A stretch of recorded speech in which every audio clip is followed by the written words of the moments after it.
Have you ever had a newborn? Definitely can relate.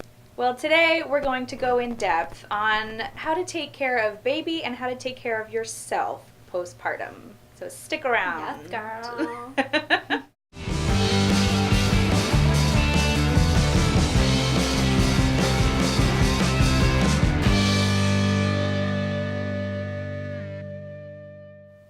To start off, we wanted to talk about taking care of baby. Baby. So, the first Important. topic that we really wanted to hit on was the idea of scheduling. We've Yes. both had a lot of people talk to us about like how to schedule. Is it even worth it to try to schedule? And honestly, the blanket answer is every kid is different. Yeah, and every mom is different. Yeah. Depending on your lifestyle, your kid's personality, it could work, it could not. Mhm. Maybe scheduling some things does work and scheduling other things does not.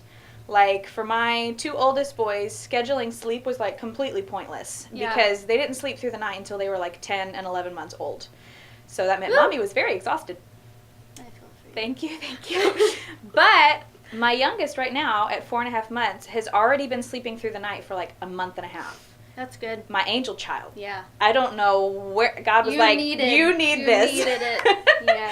So in my case, as far as scheduling sleep, no matter how many times we tried to give him an extra bottle or Yeah. put cereal or whatever right before bed, they were little alarm clocks and they Yeah. would wake up. Woo.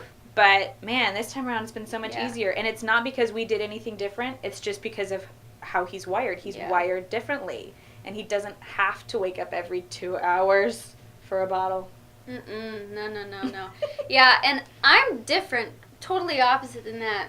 So my maiden name is Scruggs. So jealous. And I say that all of me and like my family, we have the Scruggs sleeping gene, where we can just sleep. Pass it on, please. Yeah, we could sleep 12 hours, no problem. And so my girls, they'll sleep through the night. I think my oldest slept through the night 3 months, 12 hours a night, didn't wake up.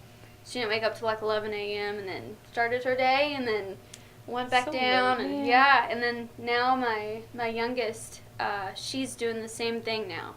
And so, I mean, Not to brag or anything, not but my to brag children or are anything, awesome. but we do have schedules though. We implement schedules, but at the same time, both of the kiddos were different. So like Mhm. Thea, we had her on a very strict schedule, just whatever worked for her. And then Iris, my youngest, she was breastfed longer, so that kind of like messed up the schedules there. Yeah. So again, it just really depends on you. Whatever Depends works on for you, you. depends on your kid. Try it out. If it doesn't work, move on. There you go. The next hot topic is feeding. There are so many people that are going to try to cram it down your throat. Breast is best. You don't want a formula feed. Everything has to be all natural or you're a horrible mom. Yeah. And I can attest to the fact that it's absolutely not true. Having been somebody who was not able to breastfeed the first time around, it was like a huge hit to my self-esteem, feeling like I'm not a good mom because I can't feed my child.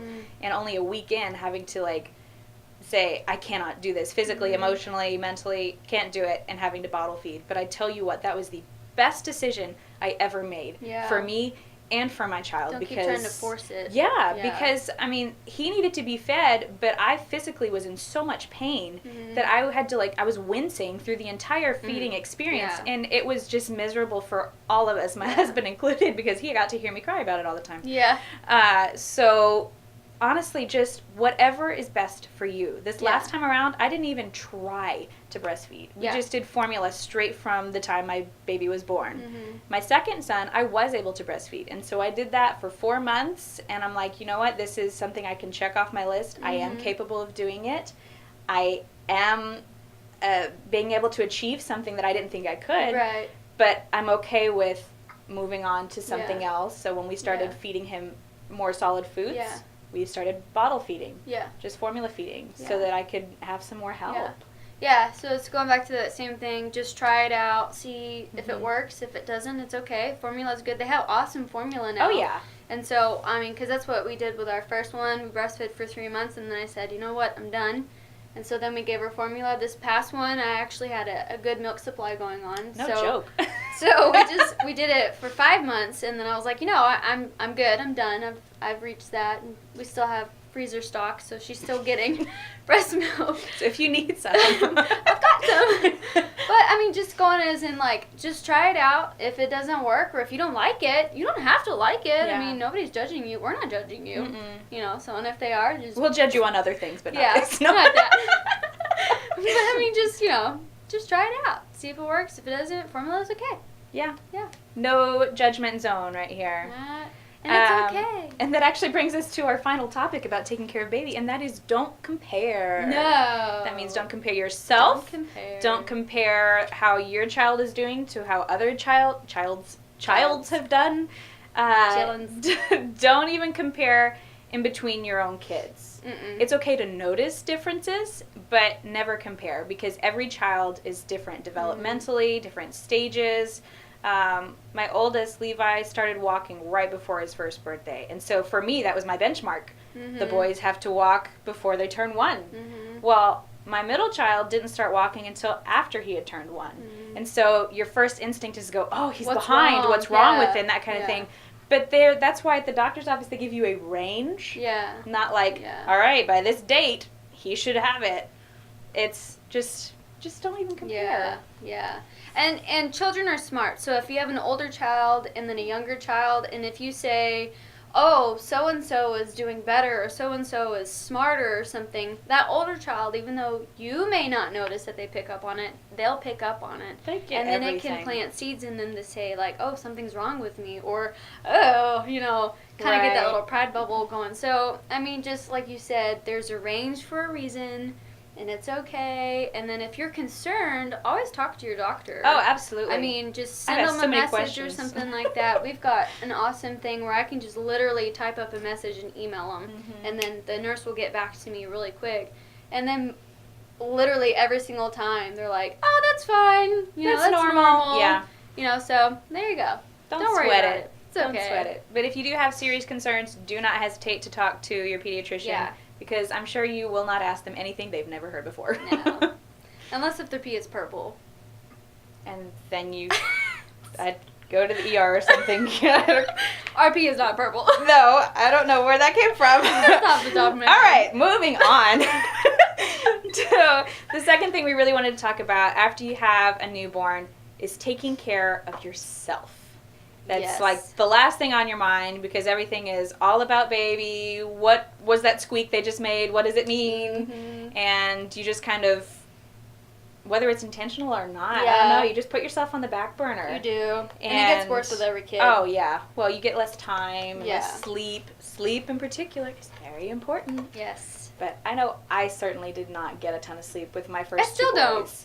I'm just so task-oriented. Yeah. Dang it. I'm like, they're asleep. I can do stuff now. Yeah. I don't know Yeah. why I'm wired that way. I think God created moms to not need as much sleep as everybody else, because Yeah. I can tell you, if I get like 3 hours of good sleep, and I'm not talking like waking up every 30 minutes. Right. I'm talking about good sleep. Solid sleep. Boy, I am ready to go for like the day. That's all I need. Mhm. And that's weird. Maybe it's because I think it of how actually moms is are a wired, proven like- thing, isn't it? That Yeah. women don't need as much sleep as men. Yeah, there you go. There you go. But getting rest is also important. So like, Right. she was saying that, sleep isn't always, doable. I mean, Yeah. 'cause especially with more than one kid. So as long as you can just Get away breathe, for a little bit. yeah, like get out your favorite book or something and read. Or my thing is watching shows. Yeah. So Oh, yeah, that's what I do. That's my like, default. I'm watching Smallville right now. And I'm like into it, but I get like 1 episode or 2 episodes a night. Most, And I'm yeah. like, okay, I'm just gonna sit. I'm gonna watch my show. I don't care how tired I am. Mine is like opening credits. Yeah, I know. So you'll rest whether you there want you to or go. not sometimes. Yeah. And along with rest comes the importance of having a really good support system. Yeah. Whether that is your Yes. spouse, parents, friends, whatever it is, Yeah. get people around you that are willing to go that extra mile and say, you know what, you are completely exhausted, let me take the baby for a little bit, Yeah. or let me come over Yeah, and cook help you you a out. meal, you go rest, I'll take care of things, Mhm. just get what you need to be okay. Yeah.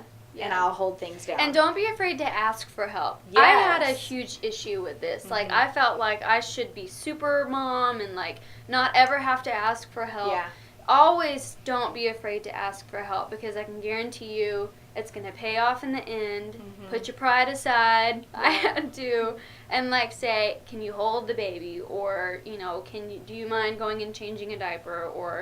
Or even sometimes I remember whenever I first had my firstborn, my mom came into town and she stayed with us for a while, and she would literally watch her, and I got 30 minutes of sleep or something like that. Right. And so, and she was okay. Your support system is positive, and as long as they're positive. That's key, is having a positive support system. They're good for helping you out. So take advantage of it while you can. Yeah, absolutely. And just kind of moving into the area of mental health, I think a big area of struggle for moms is just the general fear of failure. Yeah. I think that's what drives a lot of our motives behind not wanting to ask for help, or being afraid to bottle feed as opposed to breastfeed, because it's like we have built up in our mind, and there's so many outside voices, you have to do it this way or you're doing it wrong. And I just want to slap a big X over that whole thought, because it is the biggest lie you will ever hear as a new mom. You are not going to be a failure because you do something different than somebody else. No, and not. If you're really struggling with thoughts of inferiority or just sadness, thinking, man, I'm just not where I thought I should be, don't be afraid, again, to reach out and talk to somebody, even if it's not like a family member. If you need to go and talk to a professional just to get your emotions out, do it. Do what you need to do, because you're at such a vulnerable place. That's why so many women fall into the trap of really getting stuck in postpartum depression, because they don't, I think they're too afraid to really ask for that help that they need. Yeah, for sure. And if you are feeling that way, like, it's okay. Yeah. Because you've got hormones, you're tired, you just went through what is technically considered a trauma. Yeah, exactly. And so just take into account that you need to talk to somebody that is going to be good for you. Don't talk to somebody who gossips a lot, because you don't want anything spreading like that. So, like, I mean, a pastor or your husband or, you know, your mom or something like that. And always remember that literally every single person has a different fingerprint, different DNA. We're all different. And, I mean, you can pull from everybody's experiences, but you create your life. You create how you train up and teach your kids, and how you deal with going through everything, you know. And so I agree with you. Like, you're not a failure. It's okay. Just breathe. You know, pray, get through it. It'll be good. Yeah. It'll be good. Yeah.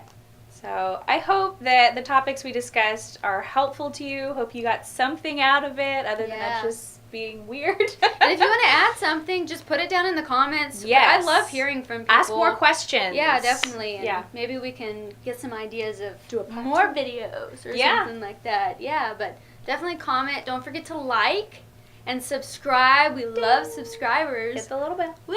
The little dinger. The dinger. Yes, that's the official name of it now. It's the dinger. The dinger. So hit the dinger, and be sure to follow us on Instagram as well, at the Millennial Moms Club. We give just random updates about life, or just silliness, or cake fails, or or whatever. But we are so excited just to have the opportunity to talk to you guys, and I hope that you are excited to follow us on our journey as moms as well. Yay! So we'll see you next time. Bye! Bye!